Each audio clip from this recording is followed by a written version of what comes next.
이동관 대통령실 대외협력특보의 방송통신위원장 내정이 유력하다는 얘기가 돌고 있죠.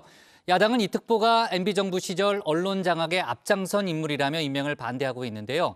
이재명 대표는 이 특보의 임명은 MB 시절 언론 탄압을 재현하는 거라고 주장했습니다. 박준우 마커가 주우민에서 관련 소식을 정리했습니다. 최근 며칠 새 정치권을 떠들썩하게 만든 인물이 있죠. 아직 본격 등판도 안 했건만 이름이 등장한 것만으로도 상당한 화제인데요. 바로 이동관 대통령실 대외협력특보입니다. 윤석열 대통령이 신임 방송통신위원장으로 이 특보를 내정할 것이라는 소식이 전해졌기 때문인데요. 야당은 언론 장악이라고 일제히 반발하고 있습니다. 윤석열 정권의 독선과 오만, 횡포가 극에 달했습니다. 노동자를 상대로 마구잡이 폭력을 휘두르더니 이제는 언론의 재갈을 물리려고 공영방송 장악에 나섰습니다. 새 방통위원장으로 이동관 특보를 지명한다고 하니 윤석열 정부의 인사 참사가 점입가경입니다. 결국 이 정부도 MB 시절 언론 탄압 방식을 재현하겠다는 것입니다. 민주당과 정의당 이 대표들이 직접 공식 회의 석상에서 비판에 나섰죠. 특히 민주당 이재명 대표는 이 특보의 방송통신위원장 임명을 이 땡전 뉴스의 부활에 빗대기도 했는데요. 전두환 대통령이 미국을 공식 방문하기 위해 전두환 대통령은 서울올림픽 방해. 오후 9시 땡 하면 이 전두환 씨의 소식으로 방송 뉴스의 문을 열던 시절이 있었죠. 이 대표는 이 특보가 방송통신위원장이 되면 이 제5공화국 시절처럼 언론을 검열하려 들 것이라고 비꼰 겁니다. 백골단으로 국민을 짓밟고 땡전 뉴스가 판을 치던 50 시절로 퇴행하자는 것입니까? 입만 열면 자유를 찾는 정권이 국민의 자유를 억압하는 데 혈안입니다. 그렇다면 이 특보가 대체 누구길래 야당이 이렇게까지 한 목소리로 우려를 표명하는 걸까요? 이 동아일보 기자 출신 이 특보는 소위 MB 키즈로 불리는데요. 친 이명박계 중에서도 MB의 최측근으로 통합니다. 지난 2017년 다스 실소유주 의혹 등으로 MB가 곤경에 빠졌을 때도 최일선에서 보필을 했었는데요. 이 MB를 대신해 이 취재진의 질문 공세를 감당하기도 했습니다. 물론 의도한 상황은 아니었지만 말이죠. 대표와 관련된 말씀을 측근들에게 하시는 사실인가요? 날씨가 추운데 하대강에 대해서 특별히 말씀 안 하실 겁니다. 선생님 오늘 따로 더 말씀하시거나 그러실 거예요? 안 하실 거예요? 수석님께 사람 세워야 된다고? 아니 외교안보 강조하셨는데 국정원 불법 선포라는 게 전략인가요? 그만합시다. 말씀 한번 해주시면 어디 갔어? 정없지. 정부에서 지금 아 여보세요? 아니 그냥 가버리면 어떡해? 나를 태워 가야지. 어디로 오라고? 아니 내가 지금 저기 모시고 가야 된다니까. 이렇게 아무리 기자, 나도 기자를 저 몇십 년 한 사람인데 하실 말씀 더 있으셔야 되는데 아직 말을 하고 싶어도 숨이 차서 못 하겠어. 그러니까 좀 비켜.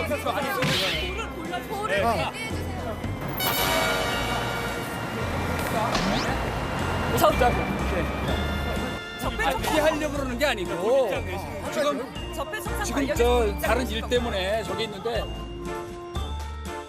무엇보다 이 특보는 MB 정부 시절 불거진 언론 장악 논란의 중심에 있었는데요. 이명박 대통령직 인수위원회 때부터 대변인을 맡았었죠. 이후 이명박 청와대 대변인과 그리고 홍보수석 그리고 언론특보 등을 두루 역임을 했는데요. 이 특보가 청와대 대변인으로 활동할 때 벌어진 이 대표적인 언론 탄압 사례가 광우병 보도 MBC PD수첩 제작진 수사와 이 YTN 기자 해고 등인데요. 이 YTN 기자 6명이 낙하산 사장 반대 투쟁을 벌이다 해고가 됐었죠. 이후 지난 2017년 9년 만에 복직했었는데요. 이명박 정부에서 낙하산 사장 반대 투쟁을 벌이다가 해직됐던 YTN 노정면, 현덕수, 조승호 씨 등 기자 3명이 해직 9년 만인 오늘 회사로 돌아왔습니다. 세 기자는 이명박 전 대통령의 대선 후보 시절 언론특보였던 구본홍 씨가 YTN 사장에 선임되자 사장 퇴진 운동을 벌이다가 중징계를 받아 해고됐습니다. 미디어법을 둘러싼 여야의 갈등이 격화된 것도 바로 이즈음 벌어진 일이었습니다. 민주당은 한나라당이 국회 파행 사태를 악법 날치기에 역이용하려는 저희를 저지하기 위해서 금후 국회를 정상화시키기 위한 의사일정 협의에 착수할 것입니다. 야당이 이 특보의 방통위원장 내정을 퇴행이라고 반발한 이유입니다. 이동관 보좌관이 누굽니까? 이명박 정부 시절 청와대 홍보수석을 담당하며 뉴라이트 개념을 정립하고 언론 탄압 최일선에서 역할을 했던 인물입니다. 이동관은 MB 시절 언론을 암흑기로 몰아넣은 장본인입니다. 그 결과 수많은 언론인들은 해직됐고 언론 표현의 자유, 언론 자유의 지수 또한 끝없이 추락했습니다. 여기에 이 특보에게는 또 하나의 아킬레스건이 있습니다. 바로 과거 아들의 학교 폭력 논란인데요. 지금 대한민국의 여러 가지 민주 시스템이 다 붕괴되고 있는 과정이다. 그래서 이동관 특보는 저는 이 학폭에 이은 엄폭 인사로 부디 내정 철회를 혹은 내정까지 발표하지 않았지만 부디 철회하셨으면 좋겠습니다. 이명박 정부 때인 지난 2011년 이 특보 아들의 학교 폭력 사건 은폐 의혹이 제기됐습니다. 이 특보의 아들이 학교 폭력에 가담을 했지만 하나고가 이 학교 폭력 자치위원회도 열지 않고 가해 학생을 전학시켰다는 내용이었습니다. 이후 서울시의회는 지난 2015년 해당 의혹에 대한 진상 규명을 벌였죠. 청와대 고위공직자 자녀라고 하는 학생은 신변보호를 들었다가 공직자랑이 누구예요? 제가 본 의원이 들은 거로는 전 그 대변인을 했던 이동관 대변인이다 이런 얘기를 들었는데 사실입니까?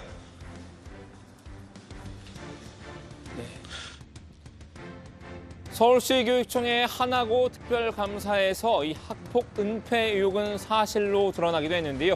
피해 학생이 피해 사실과 관련해 교사와 상담을 했고 학교는 그 내용을 보고를 받았지만 학폭위를 개최하지 않았다는 겁니다. 지난 정부의 청와대 대변인 이동관 씨 아들 사건은 분명히 교직원 회의 시간에 2명의 젊은 교사가 문제 제기를 했습니다. 그 당시 실정법으로는 학교폭력자치위원회를 열어야 되는 것이 맞습니다. 처벌을 하자는 게 아니었습니다. 선생님들은. 용서를 하더라도 법 절차에 맞게 학폭위를 열고 가해 학생과 피해 학생 분리하고 보호해줘야 된다. 그게 학교 역할이다. 이렇게 얘기를 했습니다. 그런데 받아들여지지 않았습니다. 이 특보 아들의 학폭 의혹에는 여권도 긴장하는 모습인데요. 얼마 전 이 정순신 변호사가 아들 학폭 의혹으로 국가수사본부장에서 낙마했던 트라우마가 있기 때문입니다. 알고 있었는데 들키니까. 아니, 위원님 말씀도 제가 알았다면 그냥 넘어가지 않았을 겁니다. 정부가 알고도 그거를 인사를 밀어붙인 거라면 하루도 안 돼서 그거를 철회할 리가 없죠. 저희가 이걸 검증해서 좀 걸러냈었으면 이런 일이 본인이 다시 아픔받는 일이 없었을 것 같은데 그 점에 대해서 대단히 가슴 아프게 생각한다는 점도 말씀드립니다. 네. 정 변호사에 이어 또다시 자녀가 학폭 논란에 휘말린 부모를 고위공직자로 지명했다는 지적은 피하기 어려울 텐데요. 국민의힘도 이런 비판 여론에 어떻게 대응할지 고민하고 있는 것으로 전했습니다. 이동관 특보도 국회 인사청문회 준비에 돌입했다고 하는데요. 이 특보를 방송통신위원장으로 임명하겠다는 이 대통령실의 의지가 확고하기 때문입니다.